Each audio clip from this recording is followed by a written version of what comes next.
Hi guys, Buildzoid here, and we're back with the Gigabyte Z590 Aorus Elite motherboard and the Gigabyte Aorus, and I should stop holding the memory kit upside down. Yeah, the Aorus RGB memory kits. So now there's two of these kits in there. One of them is the 4400 and the other one is the 4800. So this is a dual rank configuration because these are single rank Hynix DJR memory sticks, and so we have two ranks in each channel because this is a dual channel platform and there's two sticks on each channel, so each stick has a rank, therefore it is dual rank. The number of times I've seen people not understand that in the YouTube comments is way too damn high. So yes, this is a dual rank configuration, and yeah, it passed all of its memory testing just now.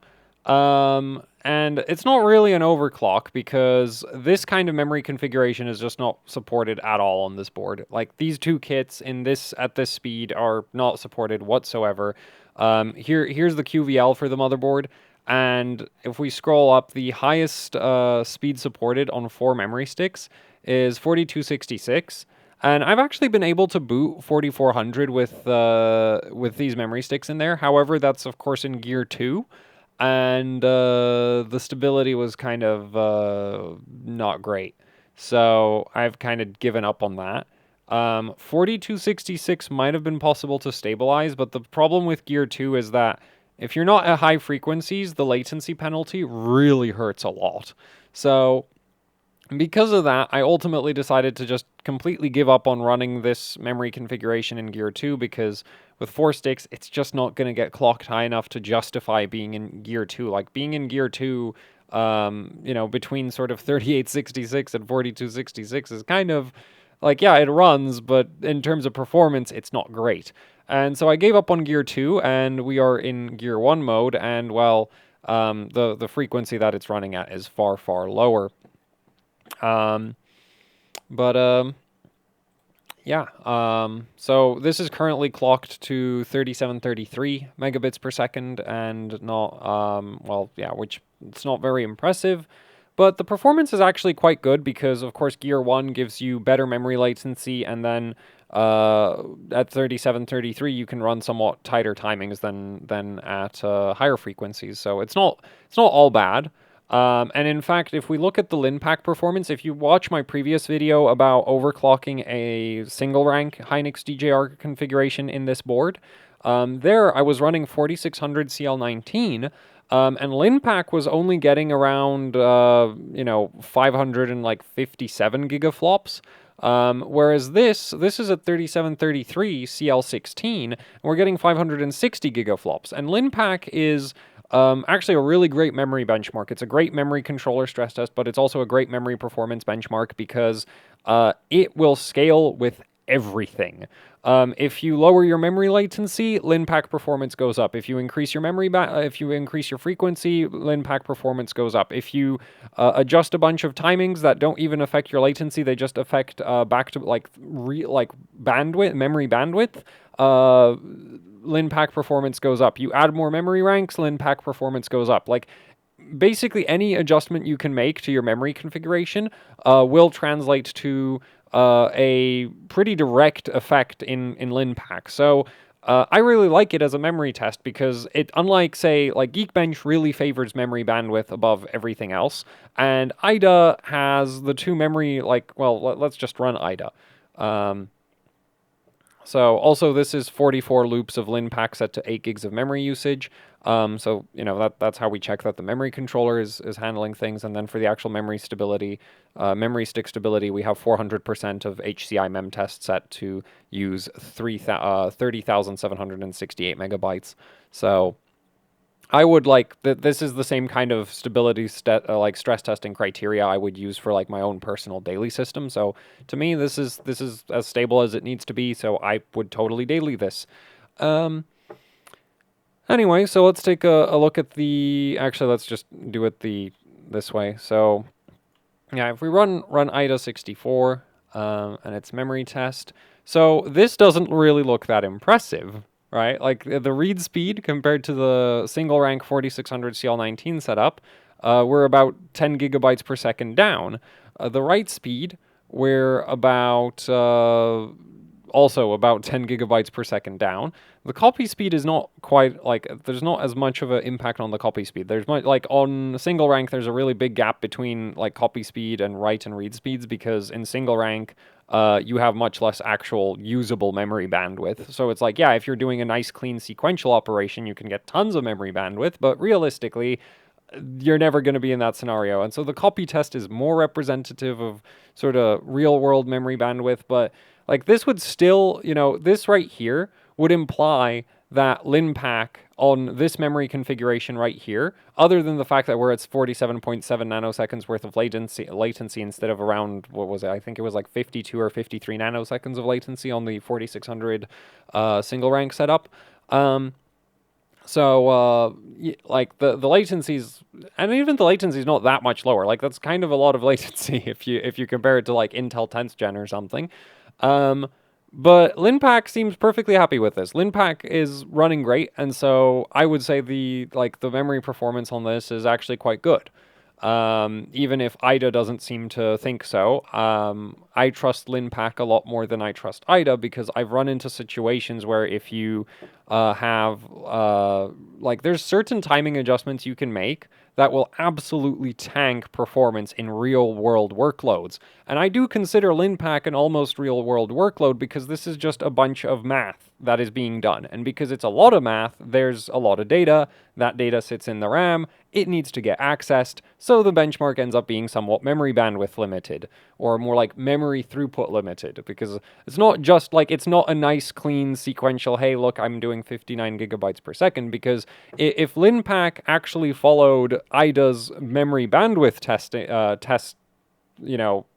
memory bandwidth performance, then this right here should be, I don't know, like 15% slower than the 4600 megabits per second single rank setup I was running previously on the board, except it isn't. This is slightly faster. And in fact, at this point, I think we're limited by the CPU performance and not the memory system anymore. So there's a decent chance we could have had more gigaflops if the CPU wasn't clocked so low, though that is also true for the 4600 CL19 setup to some extent. So yeah, like, but ultimately, to me, this is sort of like, yeah, so in terms of actual real, like, useful throughput, this is on par with 4600 CL19 single rank, which doesn't really surprise me. Gear 1 reduces your memory latency. This dual rank gives you a ton of extra bandwidth compared to single rank, and yeah, you can't be too surprised that even at 3733 CL16, LinPack prefers this to a single rank high frequency Gear 2 setup.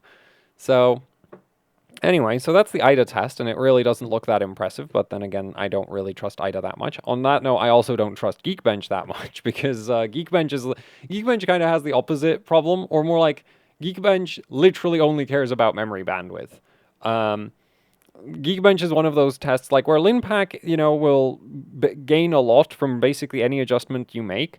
Geekbench heavily favors adjustments that increase memory bandwidth. So if you like sacrifice a bunch of latency to get more memory bandwidth, Geekbench loves that. It just absolutely loves that. LinPack will not necessarily like it as much as Geekbench does. So Geekbench is not particularly thrilled about the fact that the memory is currently clocked at 3733. But in terms of real-world performance, this should actually be quite capable. It's just that the benchmarks don't really do a great job of showing that, because they're very synthetic. Then again, if you think about it, like, Geekbench also implies that an 11900K should probably be a better gaming CPU than a 10900K, and then you actually run games on a 10900K, and because of the lower latency and bigger L3 cache, the 10900K is ultimately usually faster. Which is really dumb about 11th gen. So anyway, yeah, so Geekbench, we get 9,000 points. Now, the thing is, if we compare that to the 4600 CL19 setup, that was getting 9,400, 9,500 points in Geekbench 3 on the memory test. So yeah, this is, so LinPack is faster than before. IDA and Geekbench are both slower, and I've not actually run any other sort of real. Like, I was toying with the idea of including the time spy physics test because that's generally somewhat, actually on an 8-core CPU, there's nothing weird about it. I could have just used that. Oh, well, too late. Too late. Anyway, so this is stable. Performance-wise, looks okay to me. Let's take a look at the actual memory timings. So let's just shut down and restart. I mean, it looks okay to me by like what I've been able to do with DJR so far. Right, like I think compared to say Samsung B-Die or Micron Rev B specifically, this is probably not that great. Okay, there we go. The capture card has decided to work again. So yeah, Gear 1, DDR4 3733. 1.6 volts on the memory because this is Hynix DJR. You can literally buy XMP memory kits that come at 1.6 volts. I have actually at lower frequencies, the higher voltage is actually less of a problem to deal with than at high frequencies because the memory sticks run a bit cooler just due to the lower the lower frequency that they run at. I do have a fan on the sticks, and that's because when I was trying to get the 4400 profile working, I was kind of thinking like, oh, one of the first things, because I had one run where I got to almost 200% mem test, and there was like one error, and I was like, oh, I wonder if that's just, it getting too hot, and so I tried to put the fan on it, but then I rebooted it, and it was getting hundreds of errors really, really quickly. In fact, it blue screened before I managed to stop mem test. So at the high frequencies in Gear 2 with dual rank DJR, it seems to have that same weird like reboot to reboot instability that you get at like 4800 on single rank, where if you adjust any of the subtimings, the stability just goes away between reboots because the memory controller doesn't retrain properly. So yeah, and since I put the fan on, I kind of forgot to take it back off again for the 3733 setup, but at 3733, I'd be kind of surprised if the operating temperatures were too much of an issue. It's just kind of like, yeah, I didn't remember to take the fan off, so I'm not sure at this point. Anyway, here's the actual timing. So 16, 20, 20. It's DJR. It doesn't do type primary timings. Like if you want to lower TRCD at 3733, you got to go buy yourself a like different memory chip because Hynix DJR does not do low TRCD. That's like one of its defining characteristics. Anyway, TWR is at 10. It literally doesn't go lower. TCWL 15. I don't believe 14 works. I think I tried 14 and it wouldn't post. So this is about as low as it'll go. TRD, S, and L are as low as they will go. Like, the Gigabyte BIOS will let you punch in 3, but the way the memory controller, like, the memory controller does not actually support values lower than 4. So when you punch in something like 3, ultimately, it's a 4. Like, it just gets rounded back up to a 4. It's not really rounding, and that's not really how rounding works, but ultimately, like, setting these timings lower, like, you could punch in 1, and it still ends up being a 4. So that's kind of, that's why those are just set to 4-4. WTR, S, and L are on auto, because these timings are not actually used by the memory controller. They're, like, you don't have to, like, you just leave those on auto. Just don't use those 2 timings. They literally don't do anything. They're not relevant. TCCDS and L are at 4.7. Less doesn't work. TRFC at 477. Slightly less might be possible. Like maybe a TRFC of 444 might work, something like that. But I'm not very patient and I don't feel like testing that. And the TRFC is actually sort of the one strong point of DJR, arguably. A lot of other memory chips will do, well, yeah, a lot of other memory chips that aren't Samsung B-Die at this kind of frequency, you'll be looking at TRFC in excess of 500. So 477 is actually pretty decent. Though it could probably go a bit lower. I just wasn't too bothered to test it. I basically took my settings for 4600 and just scaled them down to 3733, and so this is close enough as far as I'm concerned. FAW is at 16. You literally can't set this any lower. RTP is at 8. This doesn't tend to go much lower than this anyway. I think maybe 6 would have worked. It wouldn't really make that much of a difference to the performance, and I can't be bothered.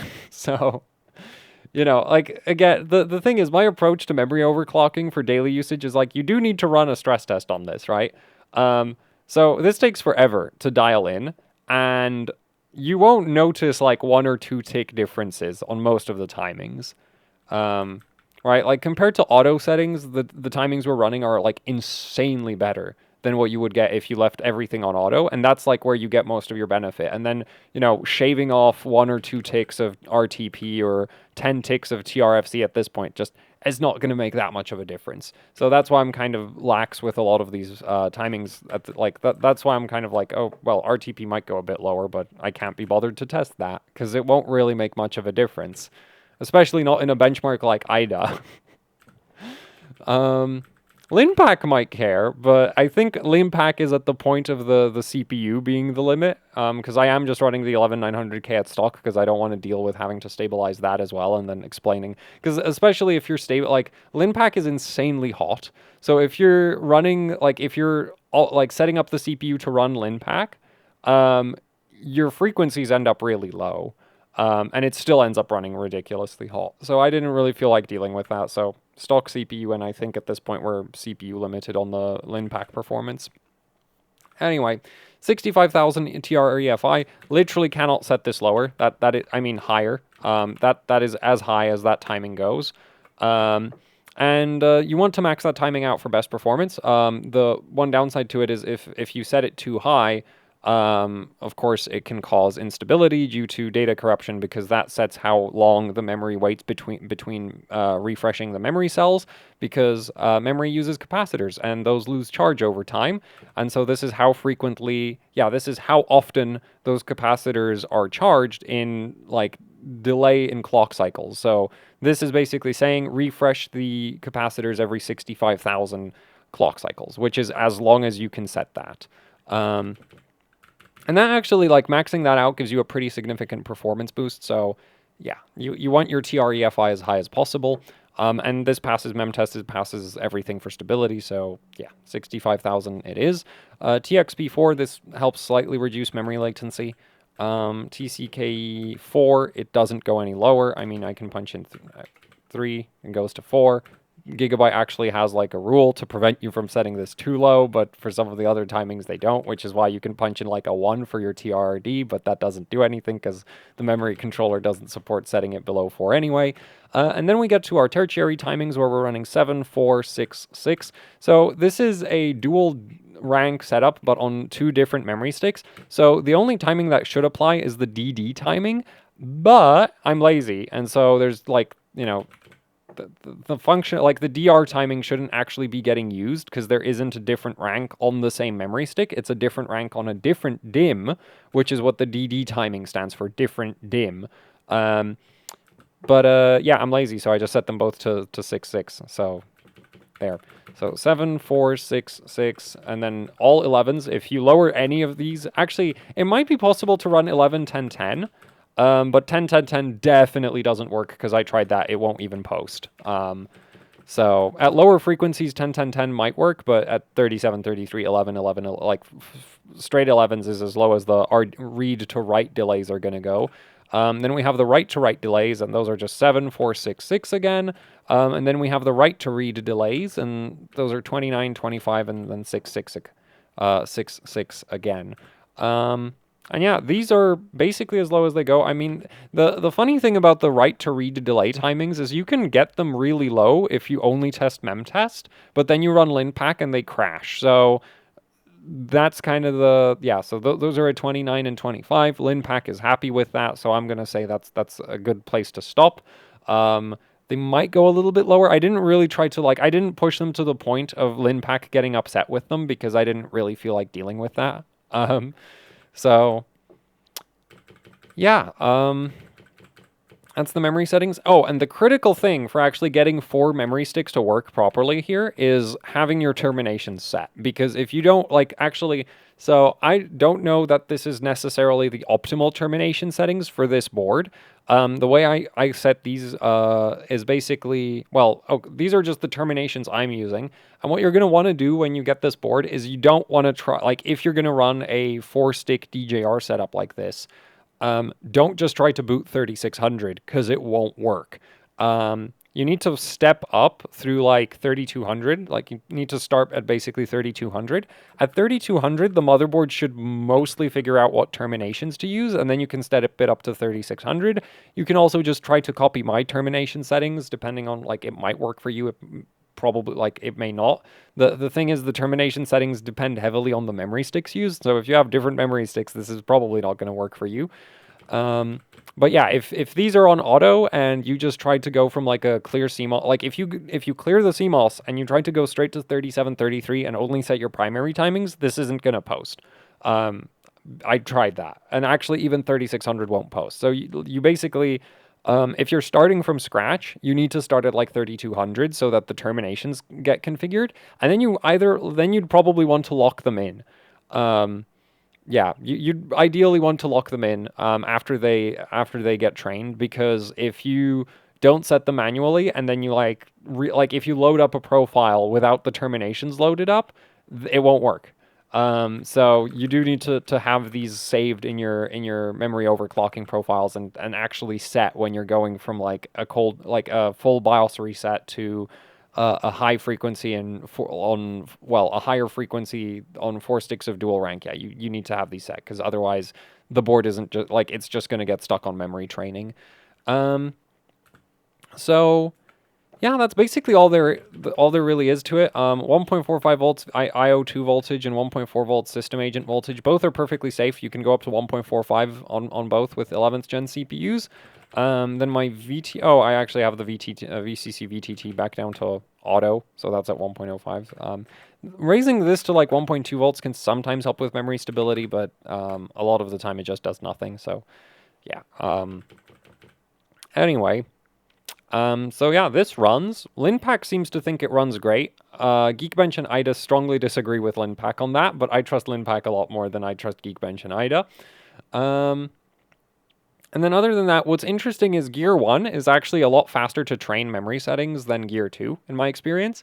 So that's nice. Like if you're gonna go for dual rank memory setups in a Gear 1 configuration, it's not gonna take forever to post.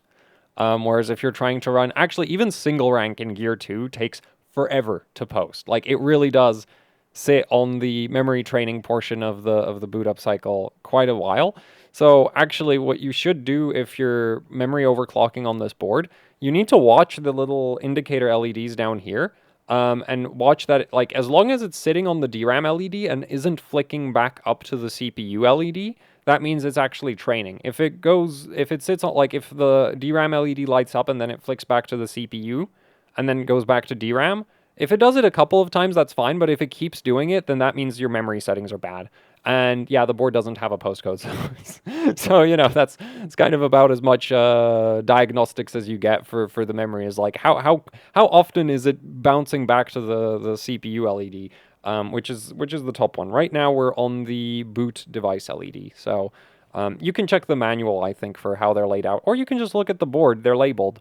But yeah, so that's kind of it for my experience with, you know, this is kind of a quick and dirty, but still, like, I would daily this. I would honestly, like, if this was the RAM I have, or if I had some kind of Hynix DJR that does this kind of settings, yeah, I'd daily this. I mean, I wouldn't be bothered to push it any further. I don't think there's much room left to go much further.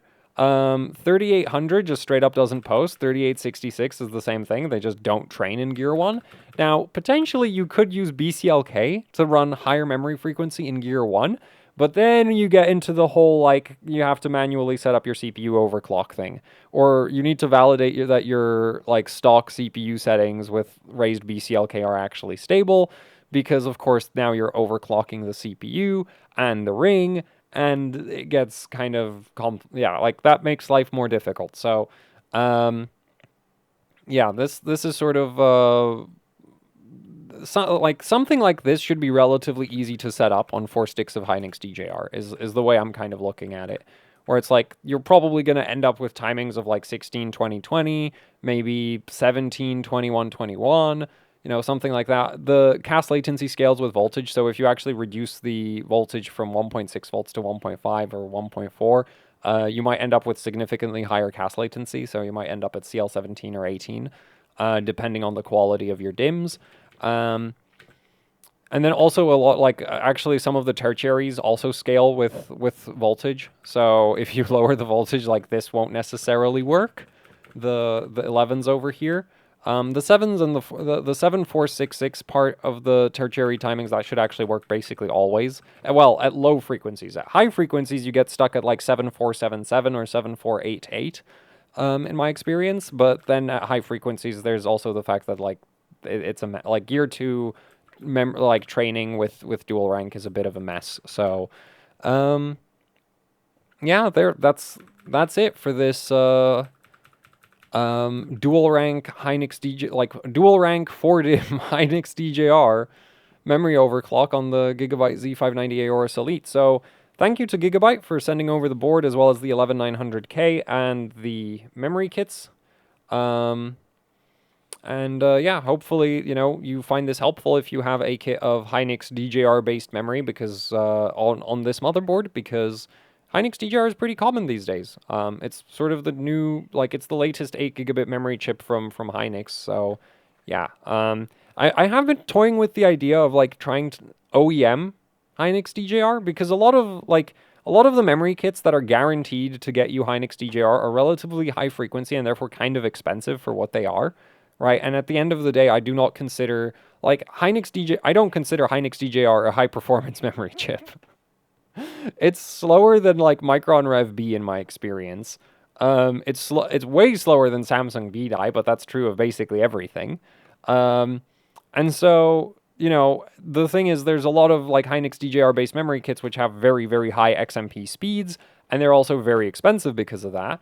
But you could, and then when you go and buy like a 3600 CL16 kit with like 16, 19, 19 timings or something, there's a very high probability that you're actually going to end up with Hynix CJR, which is actually something I do plan to test a little bit as well, as I do still have a pair of Hynix CJR kits that I can probably run. I'm not sure that I'm necessarily going to run them in this board. I might run them in a different Gigabyte motherboard, because I do kind of have a bunch of boards and need like I want to feature them in various videos, but yeah, like, I already had the Hynix DJR overclock set up on this, so I was just like, throw 2 more sticks in there, see how hard could it be to go from what like single rank to dual rank, and it's like, actually, you need to sort of totally change, like, go from Gear 2 to Gear 1, in my opinion, because in Gear 2, the frequency penalty for dual rank is quite heavy, as far as I can tell.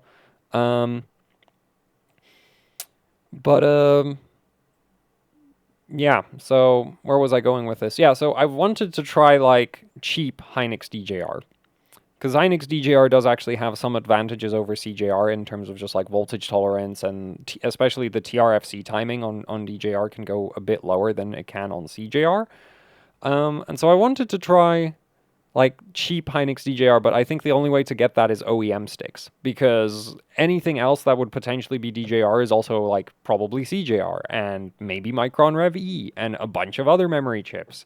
So that makes it really awkward to, like, specifically buy a Hynix DJR kit without spending, in my opinion, too much for, you know, a memory kit that's not really going to be that fast. So, yeah, anyway, that's actually it for the video. Thank you for watching. Like, share, subscribe, leave any comments, questions, suggestions down in the comment section below. If you'd like to support what I do here with actually hardcore overclocking, I have a Patreon. There is a link to that down in the description below. There's also the HOC Teespring store where you can pick up shirts, stickers, posters, you know, the usual YouTuber merch. Both of those help out immensely with running the channel, so it would be much appreciated if you check them out. And yeah, that's it for the video. Thanks for watching, and goodbye.